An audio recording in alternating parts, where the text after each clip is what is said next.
Good morning guys, Chris from the Ultimate Recycler. We're in the van, we're on a road trip. I've got Coco with me and Christine's filming. Hello. And we're not sure where this video is going to end up. It's a bit of a recycling mission. Going to visit a friend in Bendigo to see what stuff he's got. He wants to get rid of some things to save throwing them out. Could be some fabric for Christine. Yay!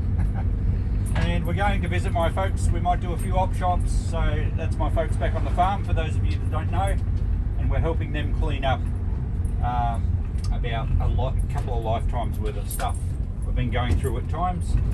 So we're just on the road. We'll catch up with you soon. Okay, our first port of call, we have at my mate's place, we have some boxes of old fabric from his mum's. They've been cleaning out the house and they didn't want to throw them out. And of course, fabric is Christine's thing. And I'm going to make you a jumpsuit. Oh, what's that, a 70s jumpsuit? How cool is Surely that? they'll come back into fashion. And I reckon I've got some orange velour to do that. Velour.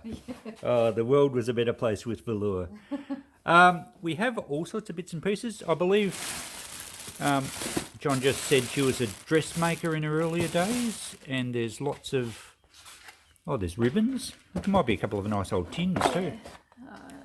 Yep, sewing. All right, sewing bits and pieces. Sewing machine bits, yeah. There is, what's down the bottom there? Oh, just lots of tins and cotton. Little bibs and bobs that people that do fabric creations accumulate. And of course, they all love to stash away fabric. Christine's explained that to me. And I just said it before. What was the line? She who dies with the most fabric wins. There you go. I think that applies to a lot of things that people collect. So there's lots of offcuts. There's a box full of denim here. There's some nice retro-y fabric. So I think Christine will probably find some repurposing jobs for that. When something turns up that I actually need. And oh, really? It's just a simple reel of cotton tape, but I'm all out. Well, it's great to be able to save it going all into the dumpster. Not that there's going to be very much value, but then there's value in what Christine can reuse, and there's going to be some things we can sell. There's going to be some stuff that's probably not much better than workshop rags. I'm actually in the middle of doing a video on the things that I make with what I sew to sell. That I make out of rescue fabric. Well, there you go. There'll be lots of material here. And I think, are we taking this one too? There's a box here of just old cards and stationery bits and pieces. So a lot of this we'll actually give away. Sometimes we make up mixed boxes with people that are into craft work, or what's that thing they do? Decoupage? Yeah, but is it scrapbooking? Yes, scrapbooking. They use that sort of stuff. So we'll make sure that it all finds good homes, and we might make a few bucks. But the important thing is it's not going into the skip. All right, so we'll load up this. We might make a quick coffee and hit the road again. Coco has found a new friend. I wonder if I can find her. I don't know where she's gone. Oh, there she is. Hey, Coco. Coco's found a friend called Pepper, and they've been running around like lunatics for a good 20 minutes. So she's going to sleep well for the rest of the trip. Okay, good morning guys. It's the next day. Our trip to the farm was relatively uneventful. It was pretty warm in the van, and we got here just after lunch yesterday and spent the afternoon just catching up. My brother's here as well at the moment. Coco, she's been running around this morning. It's fairly early morning. Everyone else is still dozing inside. Coco is out here terrorizing the chooks. Well, chickens for some of you. Last time I think I mentioned chooks on my channel.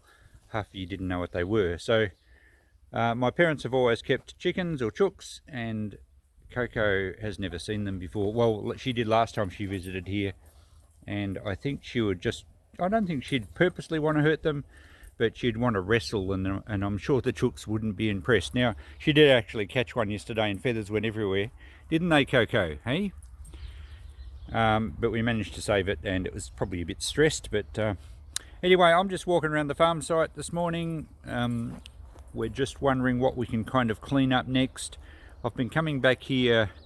For those that don't know, my folks, they're both in their 80s, and they've been farming here for a long, long time. They've kind of retired, and the neighbour is share farming most of the property. It is cropping land, and there's quite a bit of land here, and some of the other land out a bit further afield has been sold off. They're not far from the small town called Matoa that we live in. In fact, I think you can probably just about see the water tower through over the top of those trees. So that's how far the town is away. It's a great property, good cropping land, and my family have been here for many generations. So I've been coming home for the last probably nearly 10 years, at least a couple of times a year, and spending a few days here helping clean up. There's been a lot of machinery and stuff in the sheds that we've actually cleaned up. There's area here that there used to be old machinery, and a lot of, farms just gather a lot of old stuff that's going to be handy, and farmers are very practical people and they love to reuse stuff. So there's going to be machinery around that you keep for parts, and there's going to be piles of scrap metal like over here. So I take a fair bit back to my shop and help Mum and Dad clean up, because eventually the property is going to be sold and there's not really enough here to have a big auction. So whilst I've got the ability to sell things through the shop, I do take stuff back and sell it. And the money raised goes back to the family. We've actually been having essentially free Christmases for the last 10 years, with accommodation and meals and everything. And my brother and I are just gradually helping Mum and Dad get organised. We feel it's much better than, eventually you get to a stage where they can't live on the farm, and then you've got to look at taking time off work to come over and sort things out and organise sales of everything. So at least this way we're going to reduce the amount of work we'll have to do when the time comes. And they, as far as my mum and dad go, get to see benefits of us selling things, and the grandkids even benefit as well. So I think it works out well. There's a lovely old binder here, a reaper binder that used to make sheaves back in the early days when they'd harvest oats and things, and my dad has used one of these. He's got quite a few around to actually cut wheat stubble and make sheaves for a local manufacturing plant. That one's in excellent condition. It's kind of in transport mode. It's a bit hard to see what it really looks like there, but we'll have to do something with that at some stage. We have been selling a bit of stuff on eBay over the years. Oh look, Christine's out and about. Good morning. So I've got the van here. Oh look, there's Mummy. So we'll do a bit more cleaning up today before it gets a bit warm. There's a lot of farm machinery still around. We're only a relatively small farm in terms of cropping. There's a few tractors. You may have spotted the other one down the other shed. I didn't focus on that one. Not sure what will happen with those eventually. We might sell them privately. But really we're just focusing on cleaning up all the little knickknacks around the sheds, all the clutter, making the place more organised. That's the old barn down there. There's lots of silos that perhaps the neighbour might eventually buy and use. There's more chooks or hens over that side. There's a big pumpkin patch in there. And then Mum's always had quite extensive gardens around the farmhouse. It's quite an old house. There's a couple of big palm trees in there. The original house here probably dates to the late 1800s. It is quite an early farm site. And then the house was extended a bit over the years. So I'll film a bit more as we go. In fact, we'll go and have a look in Dad's workshop. Okay, Dad's been spending a bit of time out here getting the place a little bit more organised, and we've been pulling out a few bits that he no longer needs, and I'll take them back to the shop this trip. So I'll show you some of these. This one's an old, what they call a chain link or a chain measure.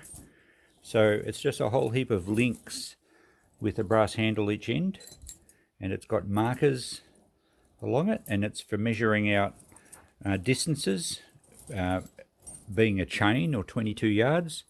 And I think these little indicators measure, in the old speak, I think it's something like rods and purchase or roods and purchase or something. It's the old-fashioned measuring that you see on some of the old plans for properties and that sort of stuff. There's a little jack here that Dad tells me was from a VW. He used to have a Beetle back in the 60s, early 70s perhaps, so that will probably sell well. There's a nice big old crosscut saw here, which I might stick a couple of handles in, and that'll go in the shop. We should get about $80 odd for that one. A couple of nice old kitchen canisters, really early tin ones. They're pretty rough, but they'll clean up all right. So there's just lots of clutter, as you can imagine. Any farm that's been here for a long time, accumulates clutter. And we have gotten a long way to cleaning this shed up. This is a workshop that's kind of evolved over the years. Back in the early days when Mum and Dad first moved out here, I think it was just a single car garage, and that would have been in the early 60s, and it's just been added on to, and there's an old wall mount crank drill here, which I've got one of these at home I'm actually going to restore. So this just has a crank handle on it, so you can drill holes when the power goes out.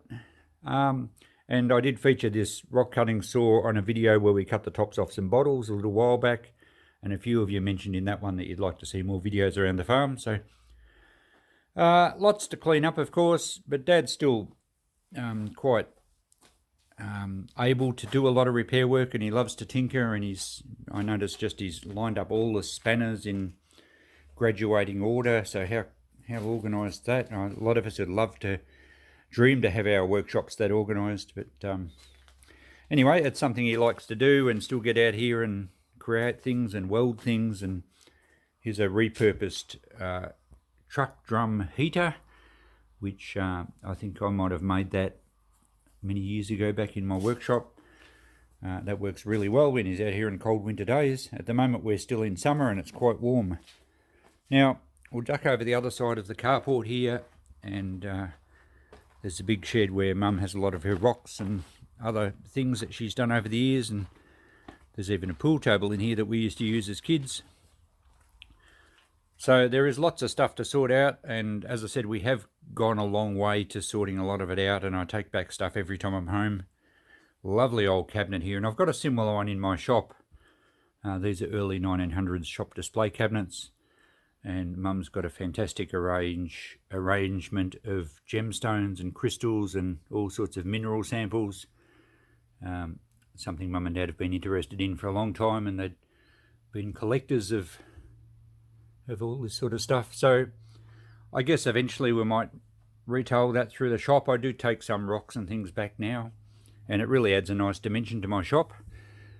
So that's some volcanic olivine crystals. So yeah, so there's plenty of stuff there, and Dad's also made you saw the cut-off machine before that we took the tops off bottles with. That's what some of the rock samples come up like when they've been put through that. So I think he's planning to cut a few more, and they'll sell through the shop much better, and we'll gradually reduce the quantity there. There's shelves of other rocks and all sorts of other things. There's some equipment here that Dad's made. This is a rock tumbler, which is basically just an electric motor with a couple of rollers here that turn, and you put your plastic bottle on here, which just gradually rotates with certain grits, and it polishes the gemstones. There's also a little, I think that'd be a little diamond tipped saw there as well.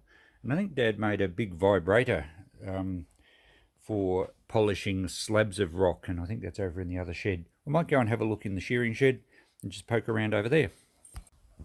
And this shed's known as the shearing shed because that's what it originally was built for, but it's been a long time since Dad's actually shorn a lot of sheep in here. He used to crutch a few, but most of when he did have a lot of sheep, we took them over to the neighbours. It's much better set up for shearing. A bit of woodworking equipment here, and there's just benches of assorted stuff we have to still go through. And there's a nice old steel framed wool press here. It's the old crank type, so it's not a hydraulic wool press. I'll probably take that back to the shop and sell it next time I have come home with the trailer. It's a bit hard to get that in the van. There's a pile of electric motors here that Dad's rounded up from around the place. They're all just out of old washing machines or various appliances. They've been useful on things around the farm, and I think there's a few old pumps, water pumps as well. But they're all really beyond use, so I'll take those back for scrap. Price of electric motors at the moment is a bit over $1 a kilo, so they would be around about 5 kilos each. So that represents probably about $50 worth of value. I may do a video on actually scrapping those out and just seeing how much copper wire we can get out of them. Some electric motors come apart quite easily, some aren't worth the effort, so we might do a video on that. There's a meat saw here. Dad used to kill his own stock, well, sheep anyway, and like a lot of farmers do, they try to be as self-sufficient as they can. Now I think he said this was actually a kit form one that he's put together No guards on it, which is often the case with farmers. I don't know how we're going to go about selling that. I might take that back when I have the trailer here. So this is basically just a one stand shearing plant here. And as I said, Dad's done a bit of crutching and that sort of stuff, but he hasn't shorn a lot of sheep. He used to be a shearer in his early days, but this little setup's not suitable for handling large flocks of sheep. But he's made all this. He's certainly been a very practical guy, as I say, keep saying most farmers are. I think it goes with the trade. We have been shoveling out some sheep manure from under there, which is great for the gardens. And this old shed in here, this part was the cow shed, where we used to milk cows by hand each morning. In fact, I did a stint before I went to school of milking cows each morning. Have your own milk. Again, it all comes back with being self-sufficient. And there is a milk separator over in the other, or over near the house, that I may take back to the shop because we're never going to use that here again. So yeah, they're old looking sheds and they really haven't been used that much in the last probably 10 years or more. But back in the day, it was a hive of activity here, and there was, milking every morning and sheep coming through here. We'll pick out this window here, which has somehow got broken. Maybe it always was, I'm not sure. There used to be sheep yards out there, and that's just become a pumpkin patch the other side of that tree. Of course, where the sheep were makes nice fertile soil for the pumpkins to grow.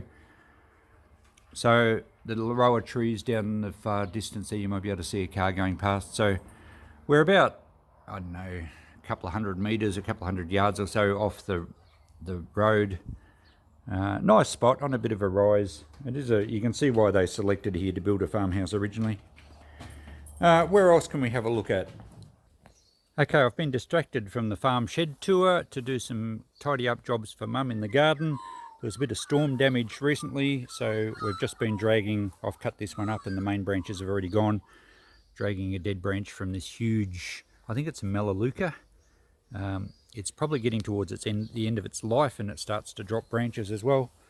And just back round beside the house here on the brick paved area, I've just cut up, I think Mum says this was a Chinese fire plant or something, I'm not sure. Apparently it had really nice flowers and everything, but unfortunately it fell over in that little garden area there, and it was sort of squashing all the other plants. And I've just cut it up with a little pruning saw, and we'll drag this out to the bonfire pile. You can see the base of it, it's kind of rotted off. I'm not sure what's happened there, and I guess the storm just helped push it over. So before it gets too hot, I'll drag these branches out of the road, and at least it will keep part of the garden a little bit neater. So the branches have all gone, and we've found this tree, I'm not sure what sort this one is, that has grown in a nice early enamelled boiling pot, and clearly the tree's a little bit big for its enclosure, so we figured it would be a good one to put into this garden here to replace the missing one. I've dug a bit of a hole in there, roughly where the old trunk was, so I think we'll be right to plant it in there. Speaking of old enamelled kitchenware around the garden, look at this beautiful old large size enamel saucepan that Mum's using as just a water pot for the animals, and she's draped a rag over the side that wicks up the moisture, and the bees have been coming here and having a nice drink on a hot day. So that's great idea to provide some moisture for your bees. And there's another example of that just around the corner. We'll walk around through here, past the back door of the old farmhouse.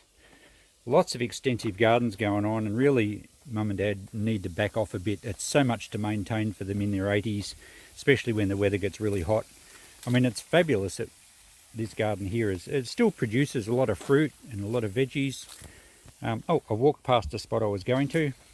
There's an old water tank here that's on its last legs, and it's got a few rusty patches, and it's weeping water. And the native bees are coming, well, I don't know what sort of bees, maybe they're honey bees, but they're natural. We don't have hives here, and they're coming for a drink. So that's awesome. I think there is a beehive down in the front yard somewhere in an old tree stump. So we like to encourage nature as much as we can, and it's good to give them a drink on a hot day. Tree has been relocated. We'll just give it a good water in. I've claimed many a times on my channel that I'm not a gardener, but I can handle the basics of digging a hole and dropping a tree in and watering it. And the old boiler has got some holes in it, but we should be able to take that back to the shop, and I think we'll get $10 for that. Okay, we're having a browse in the Matoa op shop at the moment, and they've got lots of lovely English china. There's a couple of flower frogs out of vases here. So I don't know if I'm going to buy very much because I've got plenty of this stock in my place. Some 60s glassware. That looks like it's missing a glass, but that's pretty popular. Anything greens really well. This one might be uranium to it. Didn't bring my black light with me. Depression glass, probably 1930s. Not sure how much that is, but I reckon that would glow. Where's that other piece you had, Christine? We also picked up another piece. It looks like Fenton, but it has a faint yellowy hue to it, and I reckon that will glow under a UV light. We'll give you guys a look at that later on. And another nice comport, which is possibly European. Is there a mark on it? Okay, there's something there, Yeah. but can't make it out. Nice piece, not damaged. So Christine's going to start making a collection. Oh, I quite like barometers. I might have a look at that one in a minute. It's probably a German one. It is.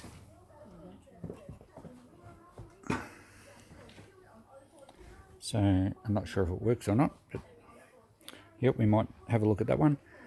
I'm going to have a look at the clothing a bit too, and those of you who saw my last video, well, it was a video a while back where I actually bought some clothing and jackets and things and flipped them through my shop. Did quite well with those, and it surprised me. So might have a browse through the clothing. The shop is really well stocked here at the moment. Nicely laid out. Of course it is. Yeah, a credit to you all. So I might put the camera down and have a bit of a fossick through with two hands and see if I can make a pile. I'll show you guys what I find.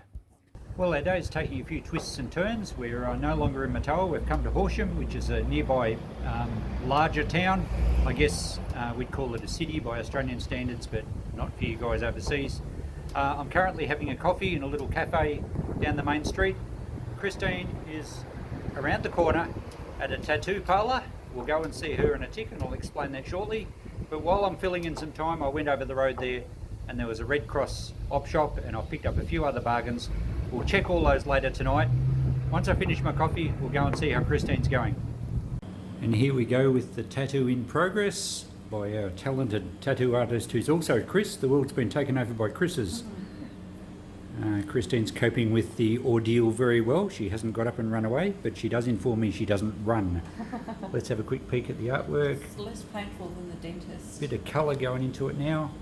Now, for those of you who don't know, on my channel, Christine had a medical situation last year, and due to a stuff up at the hospital, she was given penicillin, which she's allergic to, and that resulted in 4 or 5 days in intensive care and a whole lot of other things. So I won't go into it now, but she's recovered well, and this tattoo is as a medical symbol, isn't it? It is, yeah. Yep. And it's going to say penicillin and anaphylaxis. So just as an extra warning in case the doctors don't listen to her in the future. Okay, here's the spoils from our op shop tripping around today. Christine got a few things from the Matoa op shop. I got some from Horsham while she was getting painted. Before we go any further, let's have a look at the tat, Christine. And that looks great, doesn't it? Yeah, I like I it. think you did a really nice job on that.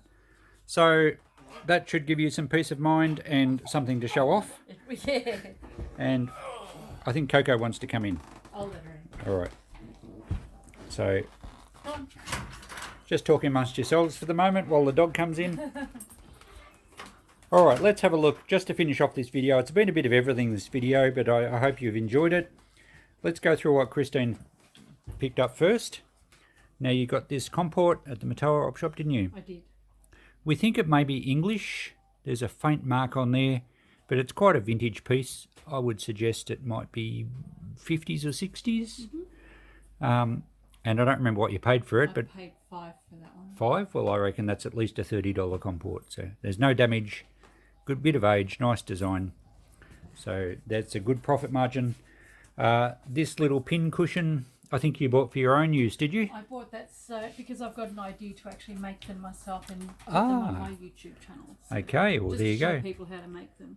A project for Christine's YouTube channel. That's Plus, I needed another big pin cushion. Yep. So Christine's Home Affairs. We'll put a link for that underneath. You picked up these canisters, which I think are very modern ones, but they're still the green and cream theme, which are quite popular. What did you pay for those? I paid $6 for those. And I wasn't sure if we were going to keep them at home, but they won't go with our green kitchens. So Okay. yeah, we'll sell them. I reckon you'd get 15 or so, maybe even 20 of the set. This one we thought might have been uranium, and it turns out it's actually Fenton, and it is marked on the base. And I'll turn on a black light in a minute and we'll just see it does glow, but not brilliantly. So you did pretty well. I did. I paid $10 for that one. Yep, excellent. The only thing I got from the Mattel Op Shop was this barometer. It is a German-made one. I think it works. The needle seems free. It looks a bit crude on this piece of timber. I think it's probably a piece of red gum. I paid $10 for it. I'll probably go about 25. So I kind of felt like I had to buy something there, so that's why I picked that up. But I did quite well in the Horsham Op Shops. This is a really nice large Carltonware bowl. It's the registered Australian design, only $3. I think that's easily a $20 piece, so that was a good one. I always grab teapots when I see them. This is a very shiny chrome teapot, again $3. It's not particularly vintage, but it will sell well. That's probably $10 to $15. This one's probably 1980s. It's Bendigo pottery, just a tea caddy, no damage. And again, $3. I had a $3 theme going at this op shop. I also picked up this little amethyst bracelet. I don't think it's real amethyst, probably just glass. But again, it was $3. So I'll get 10 for that, no problems. And a couple of jugs. These weren't $3, surprisingly. Scylla was a Melbourne potter in the 60s. I think it was a husband and wife team. I can't quite remember their names, but I think they were in Warrandyte. Studio pottery does sell well, coupled with the fact that people collect jugs. So I reckon we'd go probably 15 the pair. So good profits to be made from what we scored today. We had fun. You had fun getting needles and ink in you? Yeah. Fantastic. All right, thanks for watching, guys. We'll do a trip home tomorrow. This will conclude this video. We might do a bit of an op shop challenge on the way home for a future video. So thanks for watching. Catch you in the next one. Bye.